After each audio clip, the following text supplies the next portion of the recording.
Greetings and welcome back to Room 303 in our Chats with Emily, as we are calling our readings through the poetry of Emily Dickinson. We are in the Johnson edition, and we turn now to poem 311, It Sifts, from Leaden Sieves. There will be 8 of these repetitions of it, and this is another nature and another riddle poem. Some have argued maybe one of Emily's most famous nature riddle poems. When published, this one was actually called Snow for the first time when it was published, and that's kind of the giveaway. Now, this is a fascinating poem, and many Emily scholars, we're not going to get into it here, but I just want you guys to know that many Emily scholars study this poem because there are at least 5 different variants of this poem. And it's interesting how Emily would decide how she would alter or edit this poem depending upon who she was sharing the poem with. As I say, I'm not going to get into the details of this, but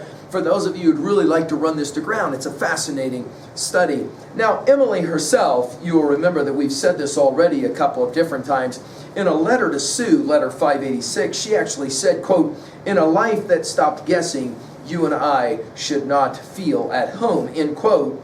And there's that great line from 1222, "The riddle that we can guess, we speedily despise." So there will be a game that's being played here, and I'm hopeful that you will enjoy that. Of course, we've already seen this in poems 60, 72, 173, and 297. So our assumptions are that you've been following our stuff at learnstrong.net down that left-hand side, Chats with Emily. And if you have, I'm hopeful that you've already worked through our set of introductory comments, and I'm hopeful as well that you've worked through our preceding 310 poems. And if you have, we just finished with 310, Give Little Anguish, you know that this is a kind of inquiry, a speculation on forces of nature that you've already seen and you've enjoyed. Obviously, we'll be emphasizing nature as transformative, of course, as well translinguistic to some degree. She never can actually say what is going on with the power of nature.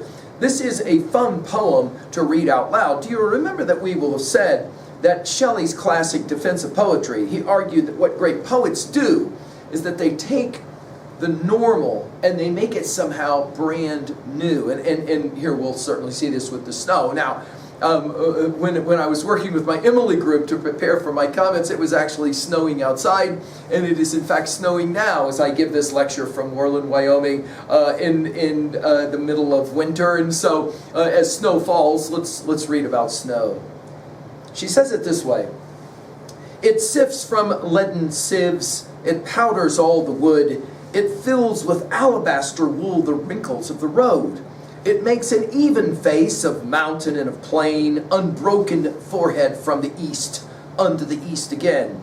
It reaches to the fence, it wraps it rail by rail, till it is lost in fleeces it deals celestial veil. To stump and stack and stem, a summer's empty room, acres of joints where harvests were, recordless but for them.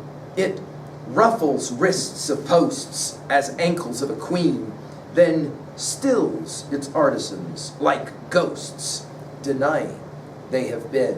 Now, in our Emily reading, our student that was reading this emphasized a gain and a bean to get to the rhyming of this. And there's no doubt Emily's playing around with all kinds of wonderful sounds, and it is a fun poem to read out loud. I very much recommend that you play the game of how you would like to read it out loud. Notice that Emily the baker, she was the family baker, loved to bake bread and the like, will begin with the way that snow falls from the gray clouds, like the steel clouds, leaden sieves. So notice the sifting, if you will, right?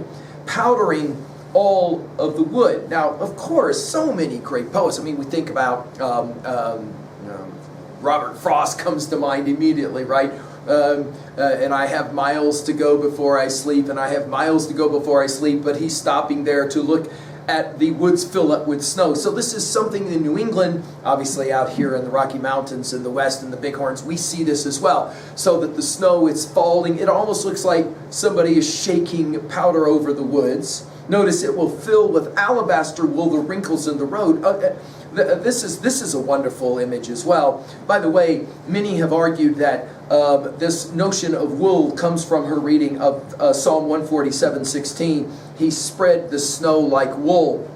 The alabaster wool, again, her coloring is brilliant here.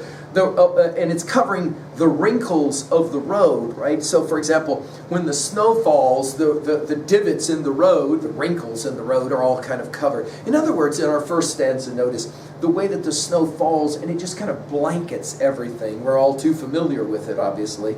It makes, now we're back to the snow again, an even face of mountain and of plain. In other words, snow has this amazing capacity to kind of take all of the different variants of nature and somehow even them out.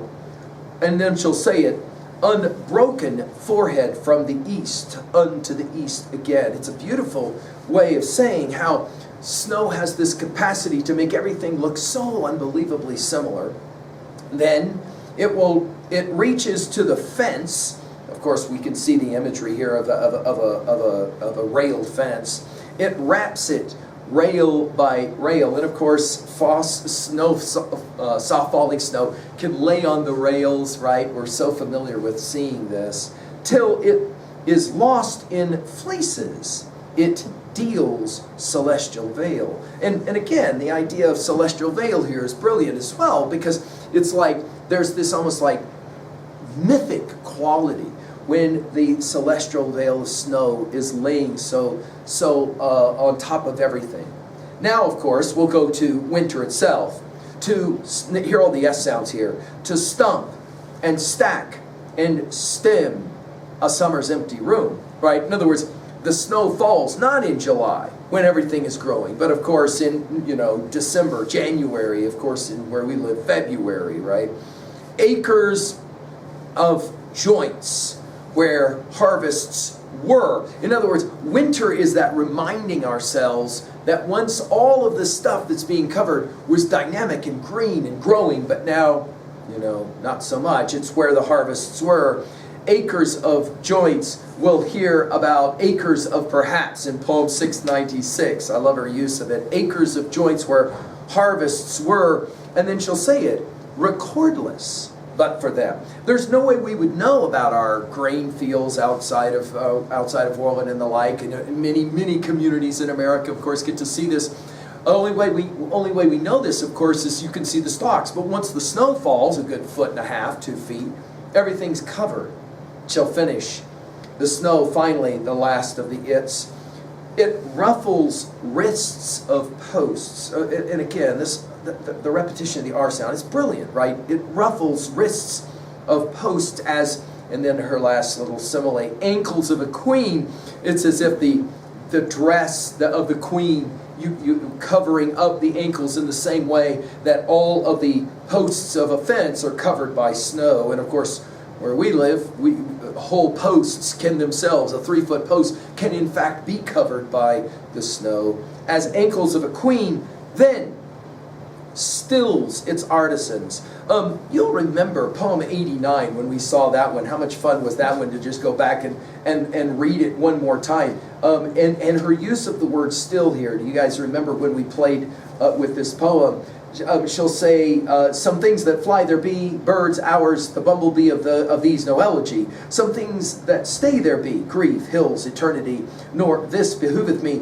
There are that resting rise. Can I expound the skies? How still the riddle lies. Again, hear that. Can I expound the skies? How still the riddle lies. And I think that, as I've said to you guys a number of times, I think T.S. Eliot learned a whole lot of how to use the word still from his study of Emily Dickinson. What does he say? We must be still and still moving. Notice here it's the snow will ruffle the wrists of posts, then still its artisans like ghosts, the final simile.